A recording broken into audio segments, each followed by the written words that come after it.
आप सभी को नमस्कार। मैं ओम शर्मा। आज का हमारा टॉपिक बड़ा ही सीरियस है, ज़्यादा समय नहीं लूंगा, बस थोड़ा सा समय।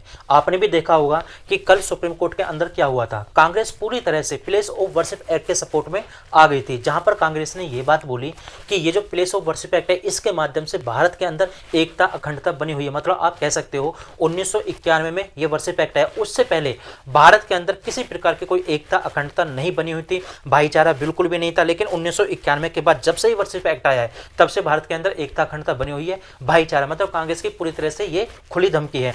आप लोग को सोचकर ये हैरानी होगी, 1991 वर्शिप एक्ट आया, आखिर इसके अंदर क्या था। इसके अंदर यही बात बोली गई है कि 1947 से पहले जितने भी धार्मिक स्ट्रक्चर थे हिंदुओं के, वो नष्ट किए गए थे, और उसके ऊपर मस्जिद जो बना दी गई थी उसको लीगलाइज करने की यहाँ पर कोशिश की गई थी कि 1947 के स्थान पर जो स्थिति यथावत है वो वही की वही रहनी चाहिए, जितने भी हमारे धार्मिक स्थान थे उनके। मतलब हिंदुओं के ऊपर जो अत्याचार हुआ, हिंदुओं के मंदिर जितने भी नष्ट किए गए, मठ जितने भी नष्ट किए, उसको पूरी तरह से कांग्रेस के द्वारा लीगलाइज करने की कोशिश की गई थी 1991 में। और इसमें कुछ स्थान ऐसे थे, जैसे हमारा राम मंदिर अभी रिसेंटली बनाया, उनको वहां से अलग किया गया था। मतलब उन पे जो केस चल रहा था वो चलता रहेगा। लेकिन कांग्रेस, आप लोग को सोचकर यह हैरानी होगी, कांग्रेस ने यह बात बोली है और उसके संबंधित यानी 32 पीआईएल पड़ी हैं इसके सपोर्ट में कि प्लेस ऑफ वर्शिप एक्ट को भारत के अंदर बना रहना चाहिए। ये जो 32 पीआईएल पड़ी हैं, आप लोगों को यह सोचकर हैरानी होगी इसके सपोर्ट में कौन कौन आया। कांग्रेस तो है ही, मोस्टली जितने भी पॉलिटिकल पार्टी थी वो सभी सपोर्ट में आ चुकी हैं। आप लोग को यह भी सोचकर हैरानी होगी, हमारे जो सैनिक अधिकारी हैं वो इसके सपोर्ट में आ चुके हैं, सुप्रीम कोर्ट के पूर्व जज इसके सपोर्ट में आ चुके हैं। वहां पर आप सोच सकते हो जो मुस्लिम मौलाना है वो भी उसके सपोर्ट में है, मुस्लिम धर्मगुरु हैं वो भी उसके सपोर्ट में है, काफी ज्यादा सांसद हैं, काफी ज्यादा एमएलए हैं, वो उनके सपोर्ट में आ चुके हैं। लेकिन 12 पीआईएल पड़ी हैं कि इसको नष्ट किया जाना चाहिए, इस प्लेस ऑफ वर्शिप एक्ट को समाप्त किया जाना चाहिए। उसके विरोध में केवल 12 पीआईएल पड़ी हैं। पॉलिटिकल पार्टी मोस्टली जितनी भी हैं सारी की सारी यही चाहती हैं प्लेस ऑफ वर्शिप एक्ट बना रहना चाहिए। लेकिन बीजेपी एक अकेली ऐसी पार्टी है जो हिंदुओं का वोट चाहती है, हिंदुओं का काफी ज्यादा सपोर्टर माना जाता है। वो बीजेपी पार्टी भी जो ये चाहती है कि हिंदुओं का वोट मिले, वो भी इसका विरोध नहीं कर रही। आप लोग ये सोचकर हैरान हो सकते हो, ये जो 12 पीआईएल पड़ी है इसमें कोई पॉलिटिकल पार्टी नहीं है।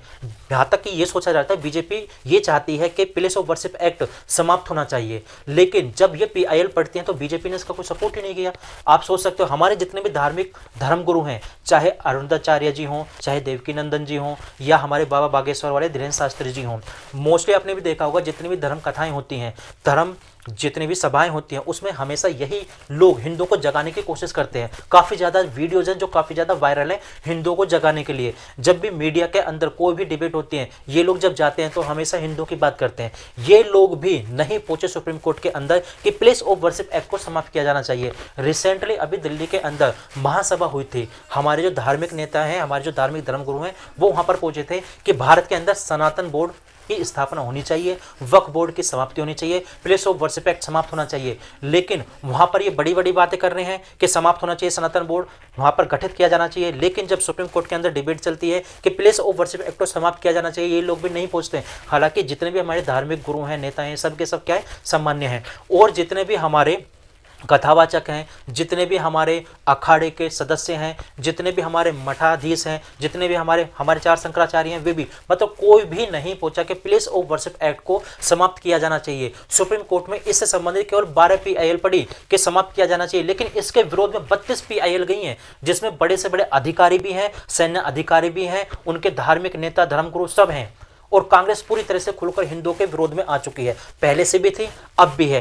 कांग्रेस यहां पर यही बात बोल रही है कि इसके माध्यम से भारत के अंदर भाईचारा बना हुआ है, एकता अखंडता बनी हुई है। लेकिन 1991 से पहले वहां पर कुछ भी नहीं था। तो मैं आप लोगों से यही कहूंगा कि प्लेस ऑफ वर्शिप एक्ट को यदि समाप्त करवाना चाहते हो, आप चाहते हो कि आपके जितने भी मठ मंदिर पहले थे यथावत स्थिति में रहें और वो आपको वापसी मिलें, आपको उसका संरक्षण करना है, तो आप लोगों को इसका सपोर्ट करना पड़ेगा 12 पीआईएल का कि इसको प्लेस ऑफ वर्शिप एक्ट को खत्म किया जाना चाहिए। तो मैं आप लोगों से यही विनती करता हूं आप लोगों से कि हमारी जो भी पॉलिटिकल पार्टियां, खासकर बीजेपी के यहाँ पर बात की है कि ये इसकी बात करें सुप्रीम कोर्ट के अंदर जाके कि प्लेस ऑफ वर्शिप एक्ट को समाप्त किया जाना चाहिए। जिस प्रकार कांग्रेस पूरी तरह से खुल्लम खुल्ला तुष्टिकरण की राजनीति करिए, क्योंकि उनको मुसलमानों के वोट चाहिए, उनको हिंदुओं के वोट से कोई मतलब नहीं है। हिंदुओं का हमेशा ऑलरेडी पहले से विरोध कर रहे हैं वो लोग, लेकिन बीजेपी को हिंदुओं की वोट चाहिए और वो चाहते भी हैं कि हिंदुओं के वोट मिलें। तो वहाँ पर सुप्रीम कोर्ट के अंदर हमारे जितने भी धार्मिक गुरु हैं, जितने भी धार्मिक नेता हैं, सबको इसका सपोर्ट करना चाहिए पीआईएल का, कि इसको समाप्त किया जाना चाहिए। आपने भी देखा होगा एक अश्विनी उपाध्याय जो जाने माने वकील हैं सुप्रीम कोर्ट के, वो ये पीआईएल डाली हैं उन्होंने, और देखा जाए वो पूरी तरह से जोर लगा रहे हैं इस चीज़ को लेकर कि प्लेस ऑफ वर्शिप एक्ट को समाप्त किया जाना चाहिए, क्योंकि जब तक ये प्लेस ऑफ वर्शिप एक्ट रहेगा तो ये गारंटी है कि हिंदू के जितने भी मठ मंदिर नष्ट हुए थे, आक्रांताओं द्वारा नष्ट किए गए थे, वो नहीं मिल पाएंगे। क्योंकि कांग्रेस ने 1991 के एक्ट के माध्यम से जितने भी आक्रांताओं द्वारा भारत के मठ मंदिर ये सब तोड़े थे, उसको पूरी तरह से लीगलाइज कर दिया था कि ये अब मस्जिद ही रहेंगे। मतलब अब हिंदू का इनका कोई लेना देना नहीं है हिंदू से। हिंदू के मंदिर जो थे पहले अब वो नहीं है, अब वो मस्जिद के मस्जिद ही रहेंगे। तो आप यहाँ पर सोच सकते हो जितने भी आक्रांता द्वारा ये काम किए गए थे, मुगलों द्वारा ये काम किए गए, तो उसको पूरी तरह से कांग्रेस ने लीगलाइज किया है। तो मेरी आप लोगों से यह विनती है, इसको अधिक से अधिक शेयर करें, और वहां पर यह बात सोचने की है कि ये जितने भी हमारे धर्मगुरुओं से भी यही विनती है कि आप जाइए सुप्रीम कोर्ट के अंदर, इसका सपोर्ट कीजिए कि प्लेस ऑफ वर्शिप एक्ट को समाप्त किया जाए। बाकी आप लोग समझदार हो। जय श्री राम।